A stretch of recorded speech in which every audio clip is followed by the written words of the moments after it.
When you wake up well-rested on a great mattress, everything becomes clear. I should really give my dad a call. Things you missed when you were tired suddenly come to light. Wow, I'm a morning person. At Mattress Firm, we know the right mattress matters. And at our 4th of July sale, you can get a king bed for a queen price and save up to $700 on select Sealy mattresses. Sale ends soon. Shop in-store or online at mattressfirm.com. The right mattress matters. We'll find yours. Restrictions apply. See store or website for details.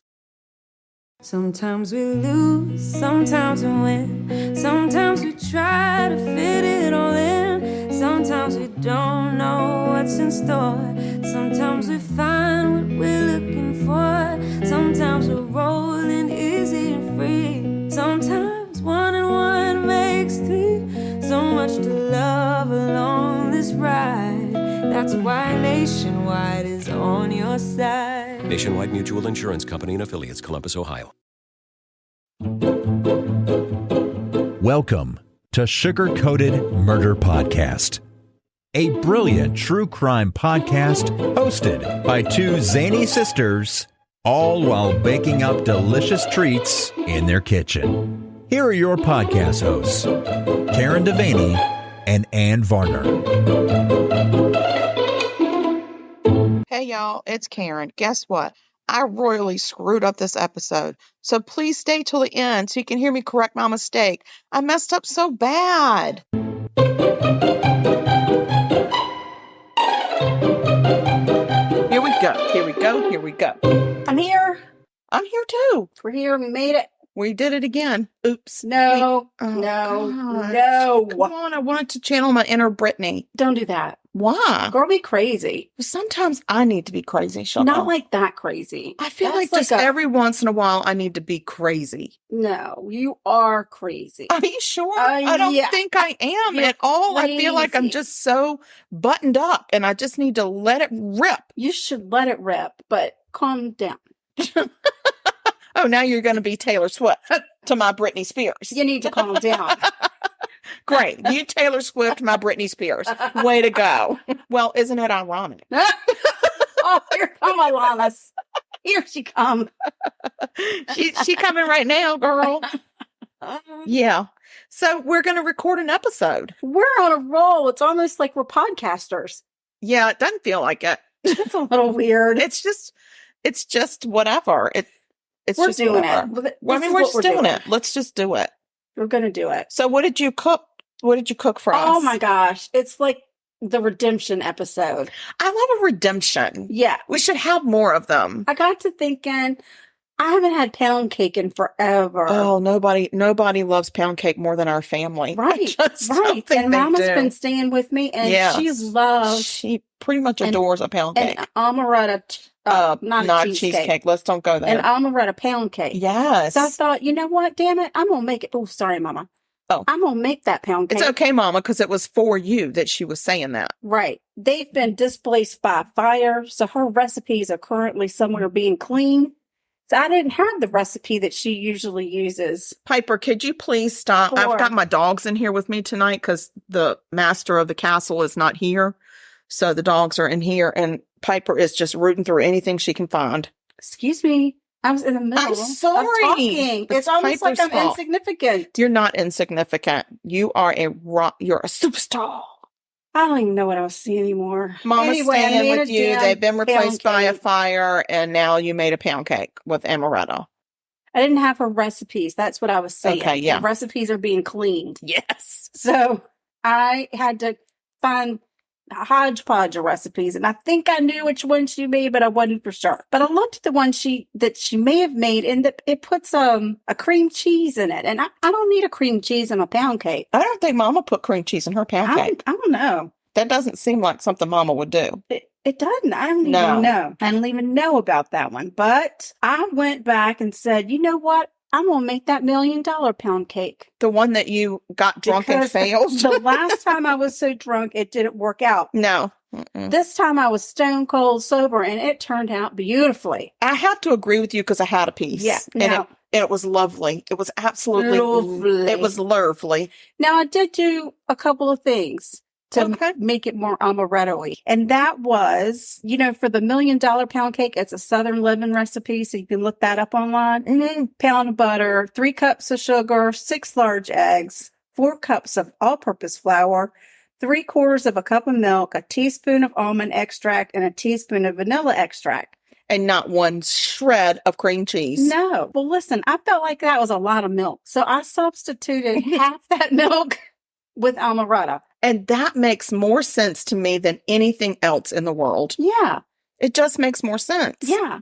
And then, when you cook it, all the alcohol cooks out. So yes. And then you can't blame it on the alcohol. Then I went in and found the recipe that I think she used to use with the cream cheese. And at the end of that is a dang amaretto glaze. I love a glaze, and you put amaretto in it, and girl, I'm there. I love it. Listen, it combines amaretto and it also has butter. Oh, 2 of my favorite things.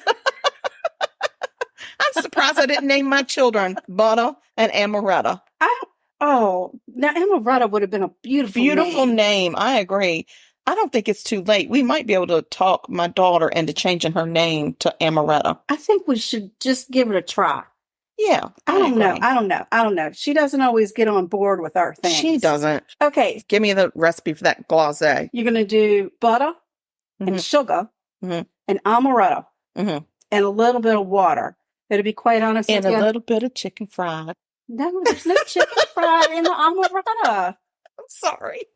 Ay. We should have had bourbon tonight. What were we thinking? Or amaretto. I got to have a bottle upstairs. Shoot, you really do. We could have just taken shots. Oh, shoot. We really could have. Next time for sure. Yeah. So you're going to put all that stuff in a pan and you're going to bring it to a boil.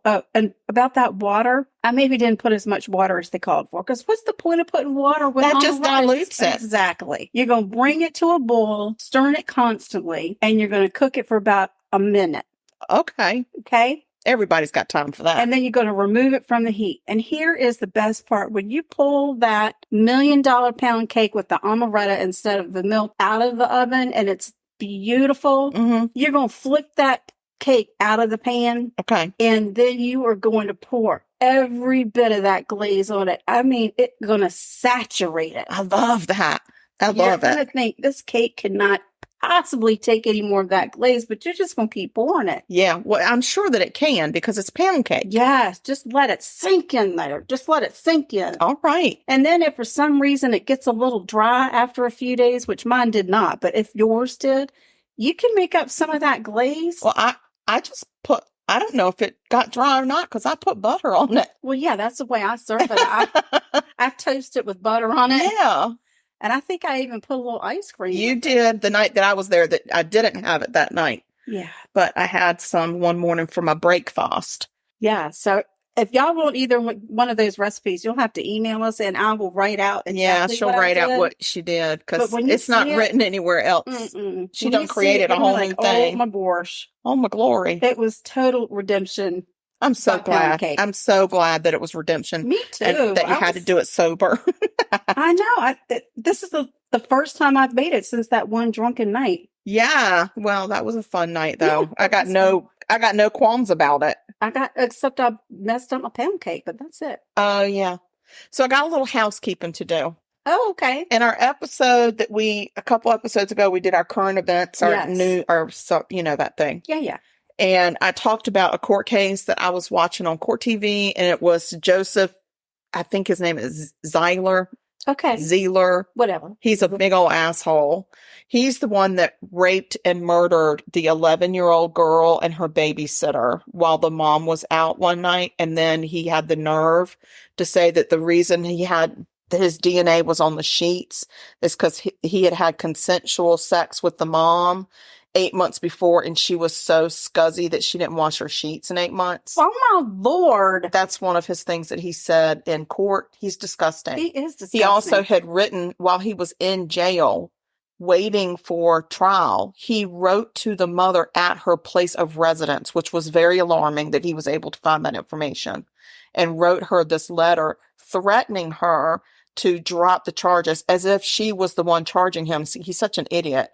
And threatened to telling her that he would ruin her reputation, and he would draw it out in court as long as possible and make her life a living hell. Had she moved since the said incident? Wasn't he at her house? I think she had got moved. The babysitter? I think she had moved. It was very alarming that he knew that address. Okay. To her, so it must be that she had moved. I can't imagine that you would stay in a place. I can't either. It was I didn't know. and that was an apartment, I think, that she was living in at the time. I see. So he just like really trashed this woman and her daughter, and it was just, he was gross. He got convicted. Yay. He was sentenced to a death. Oh, goodbye. But when they went to the sentencing hearing, this is what an asshole this guy is. He was in shackles and handcuffs. Okay. Of course. He looks like somebody pulled out of a dumpster. Seriously. He just looks awful. His defense attorney was with him, of course, because it's the sentencing. And he said something. He was standing with two bailiffs beside him, and he whispered to the attorney to like come closer so he could tell him something. Right. And the attorney kind of bent down to hear what he had to say, like he was going to say something in his ear. Mm-hmm. And this guy took his elbow and went, bam! Right in the nose of that attorney. Are you serious? His defense attorney, just because he could, just because he's an asshole. Oh my gosh. Yeah. So bye-bye. I hope they put him to death really fast. Like he needs an express ticket. I'm thinking maybe accidental step on an electrical cord when you get in the shower situation. I'm serious. Something needs to happen. He's going bye-bye, but it'll take a while before he actually gets put to death. And I feel real bad about that because I feel like this is a guy who should not waste another minute of our time breathing our air. Do you remember what state it was in? Lord have mercy. Oh, it's all right. No, I don't. It's okay. Hopefully I want to say it might have been Florida. There have been a lot of Florida cases lately, but it could have been a different one. Hopefully he's in a state where the death penalty sticks. Yeah, he is I know that he's in a place where the death penalty sticks, but I don't know if it's one of the ones that has an express lane. So, oh, I see. Yeah. Yeah. Well, I mean, there's been such a shortage of the medicine they need to take care of that. Yeah. That a lot of states are having to figure out different ways. I thought it was really interesting that Brian Koberger, the guy who he's been accused of killing the 4 Idaho students, that the prosecution came out and said they're seeking the death penalty. And the next day, the state of Idaho said, because there's such a shortage of medication, starting July 1st, we're going to give y'all the option of a firing squad as well. Nice. That's so sweet. I know. So I'm hoping Brian has a choice. Well, I hope it goes better. In South Carolina, didn't a judge come back and say it was inhumane or something and they can't use the firing squad? I think that was up for debate, but I don't know whatever happened with it. I don't either. We'll give y'all an update when we figure that out. When we figure that out. Yeah. So that's just some housekeeping on some stuff. Good. Piper, you're being very needy and you need to go. This is ridiculous. We're just recording. We're not doing the do-si-do. I have a murder to talk about. Oh, I wondered. I'm sitting here thinking about that $1 million pound cake and all that amaretto upstairs. And gosh darn it, I've come across a cherry rum pie. So y'all might look out for a cherry rum pie. I love it. I love cherries and I love rum. So I mean, come on. The two together have to be super good. I didn't even know. I didn't know there was such a thing. We're having it. Well, can we tell them why we know there's such a thing? Yes, we were at the nail salon. Yes. Seeing our favorite people, they're our family. And we happened to sit down next to a couple that were in from out of town, and they have a farm in the mountains of Virginia. Yes. Right where the Blue Ridge kind of goes along with the Appalachian Trail. Sorry. So they, off the Appalachian Trail, they have a farm. So they're in that area, like in kind of near Bristol, Lebanon, Virginia. Yeah. Mm-hmm. So kind of close to West Virginia, Tennessee, all of that. And they were in there getting their pedicure. They had come into town and delivered some pies.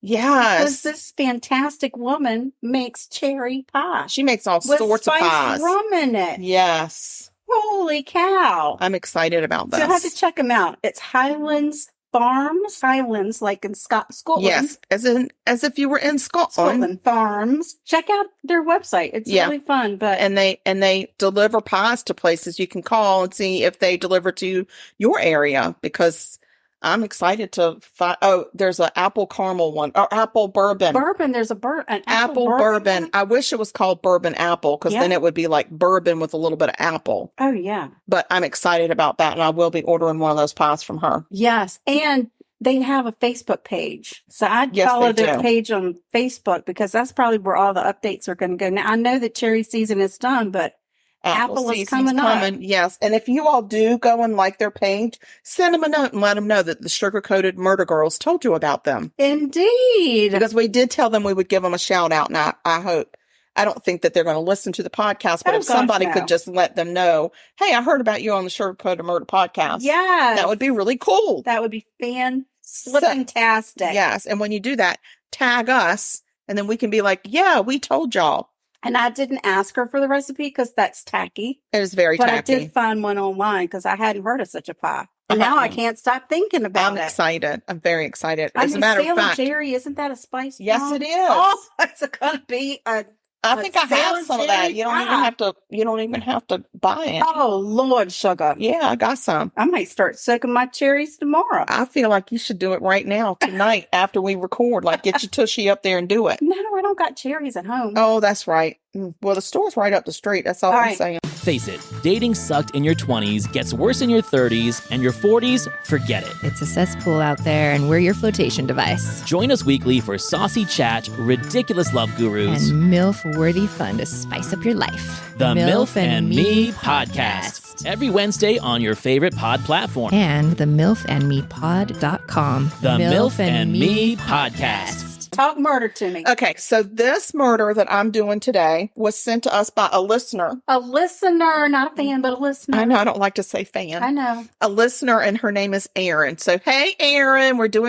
not doing your murder. We're doing the murder case you sent us. Thanks, Erin. Thanks, Erin. I'm going to take you back to July of 1989. All right, girl. It's hot. It is hot. In July of 89. Yes, it is. It's hot. It is hot. It's hot right now, too. I'm going to talk about this fellow named Dean Scott Phillips. Now, in the South, men go by their middle name.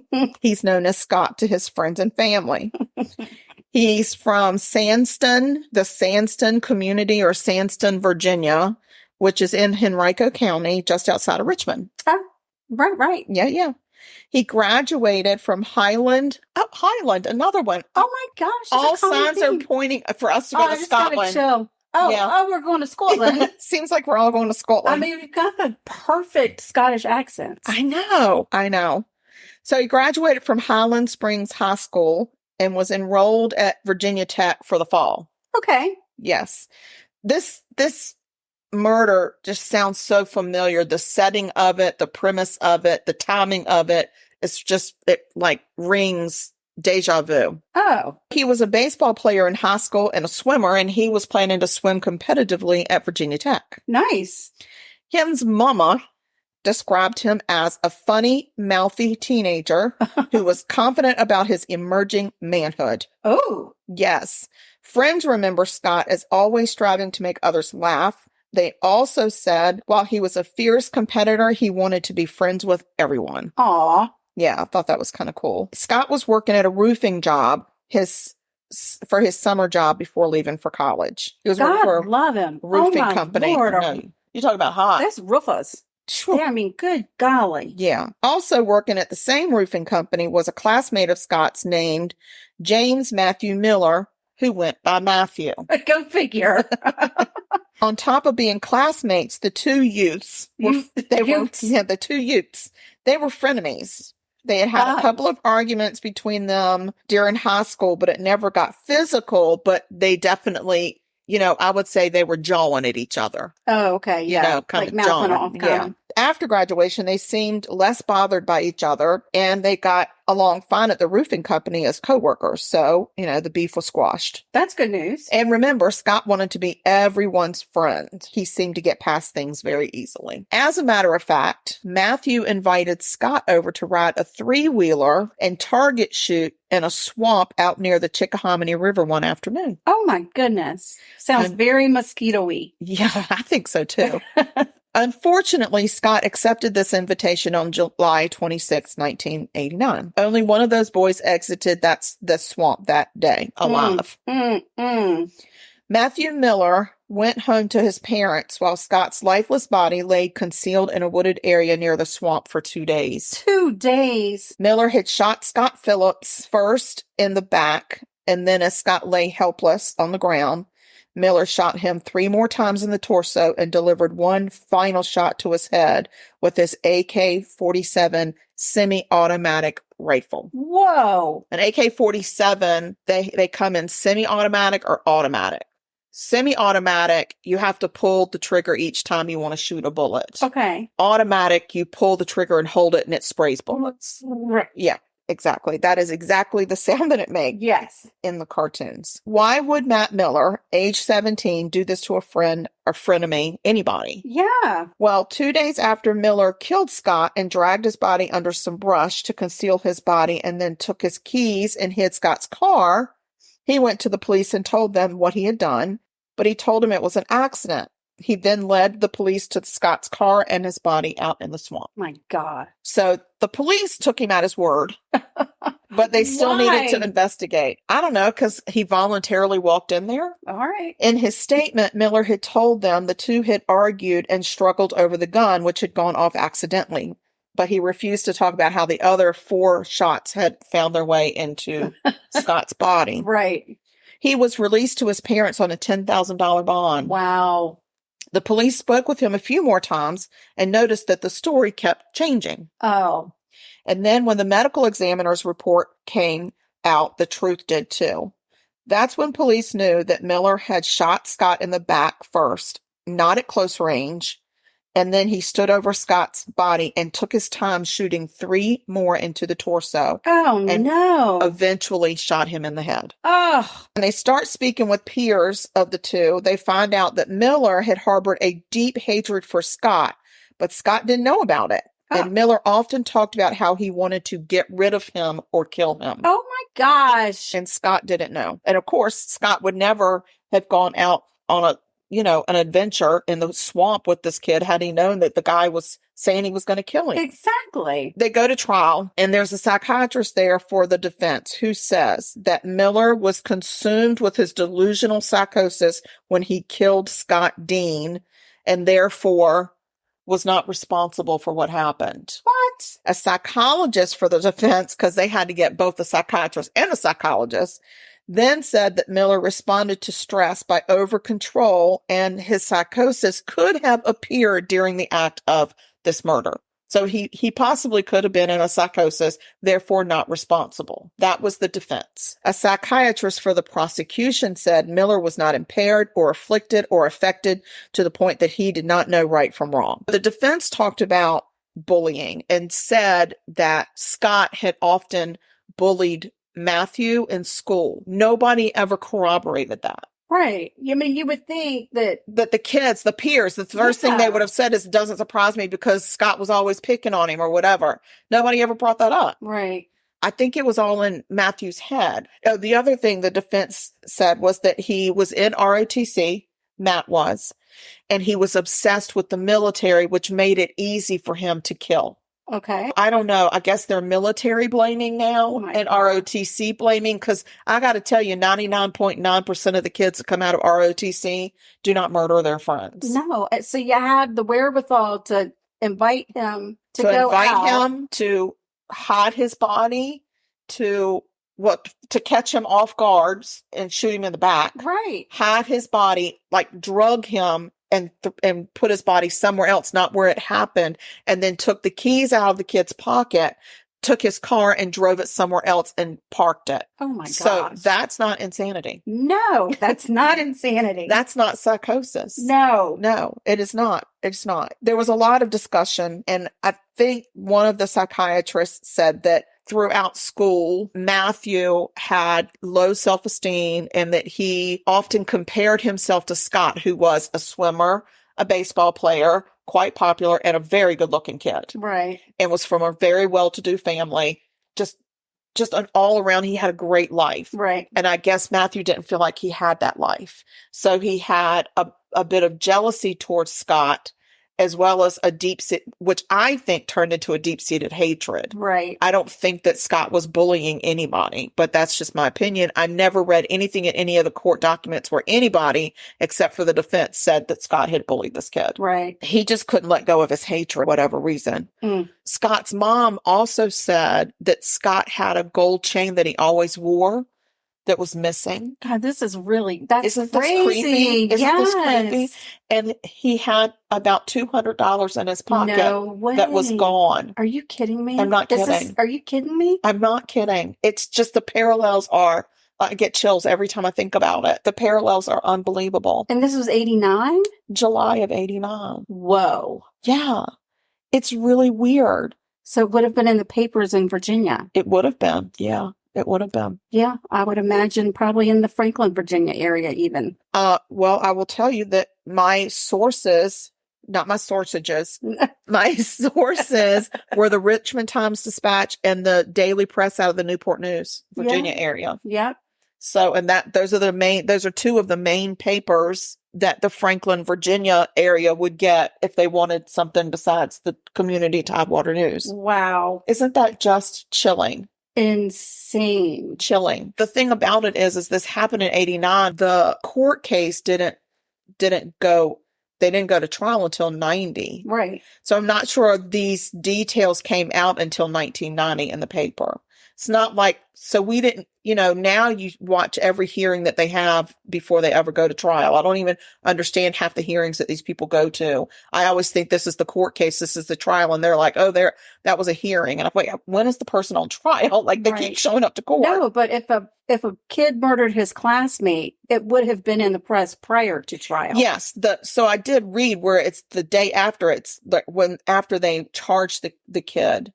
Yes, it was in there. It was like a little blurb. It wasn't like a huge write-up until maybe before they went to trial. So maybe late 89. There was a big thing. There was a huge article in the Daily Press when it interviewed a lot of Scott Dean's peers and his mom. Her name's Burl. She talked about, because they had a picture of her at his grave, and she talked about how she still finds poems and little trinkets and letters and stuff that his friends go to. And she said that she knew that his friends were visiting his grave very often. And it was just for the community, those kids, I think the name of the article was "Our Kids Lost Their Innocence That Summer." Right. Because it just affected so many of them. Right. And they interviewed like Scott's best friend, and he was just like, I can't believe he's not here. I go to call him and I have to remind myself he's not here. Right. So there was a lot of write-up about it. So it just makes you, I don't know. The parallels, you can't, like, this is mystical as far as the parallel with the gold chain and the $200 in his pocket. Yeah. Though. Yeah. And for listeners out there, we wrote a book. Oh yeah, we're talking about the murder case that we wrote the book about. Right. If you haven't read the book, shame on you. You should get the book and read it. It's called Click, Click, Click, and it's on Amazon and Barnes & Noble. There's our selfless plug. The parallels between these are just weird. Yeah. Yeah. And the murder and that we wrote about happened in 1990, in February of 1990. Yeah. And what you're talking about happened in 1989. In July. Yeah. Plenty of time for there to be press about it. Interesting. Just weird. Yeah. Yeah. You can say weird. It's just crazy. So anyway, they go to trial. They do, they go through the trial, and he is found guilty of first-degree murder and commission of a felony with a firearm. Okay. So that's 2 felony charges. He got life in prison. But back then in Virginia, life in prison, what did we say? Life. It didn't mean life. It's like 25 years. I think they had, after 25 years, they'd be eligible. I've not been able to find where this kid was paroled yet, but I haven't, that's a deep dive. That's a really extensive deep dive. And I intend to go find out if he's been paroled. They never could prove that the guy stole the necklace and the money. Oh, because so if they couldn't charge him with theft. Okay. Because that would have gotten more tacked onto his. Right. Yeah, so they couldn't prove that. Yeah. It was just a crazy story that just the more I read it, I was just like, wait a minute, what story am I reading? Right, yeah. It was weird. Wow. The same time frame and the whole obsessed with military and stuff like that. Because, West ended up going to VMI. Right. It was Unbelievable. And Piper doesn't like it at all. No. She doesn't like it. Very unsettled by the She's story. unsettled, and I don't blame her. It's unsettling, babe. It is quite unsettling. Well, Yes. that was crazy. Yeah. Erin? Rest in peace, Scott Dean. He didn't deserve that. He was a great kid with an incredible future. Yeah. And people just loved that kid. He was a funny, mouthy teenage boy who his mother adored him, but she could strangle him in a minute. Right. Yeah. Just that typical, I'm getting ready to turn 18. I'm a man now. And she just funny. And he made everybody laugh around him. He was such a great kid. And he didn't deserve it. He didn't do one damn thing to deserve any of that. No. Totally uncalled for. Yeah. So that's my moida. Interesting stuff. Yes. Well, guys, we freaking love y'all. We just love y'all. We do. We really, you're a friend. You are our friend. Even though you don't really know us, we feel like you do. Yes. But please do not disappoint us. No, you need to stay sweet and don't murder. Because if you kill people, even if you are our friend, we're still going to talk about you. We're totally talking about you. And if you're our friend, we're going to divulge a lot of secrets. Oh, yeah. We're telling all of it. We're telling all of it. So we'll keep it in the vault. And the only thing that unlocks the vault is you committing murder. Exactly. And then it's balls to the wall with all the secrets. Speaking of murder, I thought there was a bug. There's no bug. Okay. There's no bug. We have tickets to CrimeCon. Yeah, we do. We're so excited. We're going in September. So if any of y'all are going to go, let us know because we would love to see you. Yes. I'm real excited. Yeah. Sorry. I'm really excited. Listen, if enough people show up, we can have our Thanksgiving. We can have Thanksgiving we've been wanting. Yeah, I know. You're exactly right. We'll just need somebody to invite us over and cook, but we can still have it. Yes. All right, so we did it. Stay sweet. Don't murder. If you kill people, we'll talk about you. Hey guys, have a great week. Have a great week, and if you don't mind, hit the like, subscribe, give us a 5-star rating. We could really use it. And if you've read our book and you haven't rated us yet, please go out there and do so. Because we have some people that work behind the scenes that every time we get a 5-star rating, somebody else goes in and gives us a 1-star rating. It's like a trigger. It's like they've got a tripwire or something. So just keep those 5 stars coming. We love you. And we'll see you on the flip side. Bye. Bye now. Sugar. What sugar? What happened? Well, I was reviewing my notes and I just noticed that I'm so stupid because I renamed this kid that died, and I don't want to do that. His name, for real, I think I've said it right one time, and that was it. His name was Dean Scott Phillips, and I call him Scott Dean for some reason the whole time. And I think it's because I'm thinking Dean Scott, but he went by Scott, and his last name is Phillips. Scott Phillips, rest in peace. I'm sorry that I just completely flubbed on your name, but I wanted to come on here and do a correction, Sugar, because I just feel real bad if I don't. Oops, you did it again. Brittany, see, that's not fair. I couldn't do my Brittany, but you did your Brittany. She really needed to be there for this I know. one. So, yeah, anyway, guys, sorry about that. This has been Sugar Coated Murder Podcast, a deliciously entertaining true crime podcast. Like what you heard? You can always explore past episodes by visiting sugarcoatedpod.com. Don't forget to like our Facebook fan page and share with friends. Thanks for listening to Sugar Coated Murder Podcast. When you wake up well-rested on a great mattress, everything becomes clear. I should really give my dad a call. Things you missed when you were tired suddenly come to light. Wow, I'm a morning person. At Mattress Firm, we know the right mattress matters. And at our 4th of July sale, you can get a king bed for a queen price and save up to $700 on select Sealy mattresses. Sale ends soon. Shop in-store or online at mattressfirm.com. The right mattress matters. We'll find yours. Restrictions apply. See store or website for details. Sometimes we lose, sometimes we win. Sometimes we try to fit it all in. Sometimes we don't know what's in store. Sometimes we find what we're looking for. Sometimes we're rolling easy and free. Sometimes 1 and 1 makes 3. So much to love along this ride. That's why Nationwide is on your side. Nationwide Mutual Insurance Company and Affiliates, Columbus, Ohio.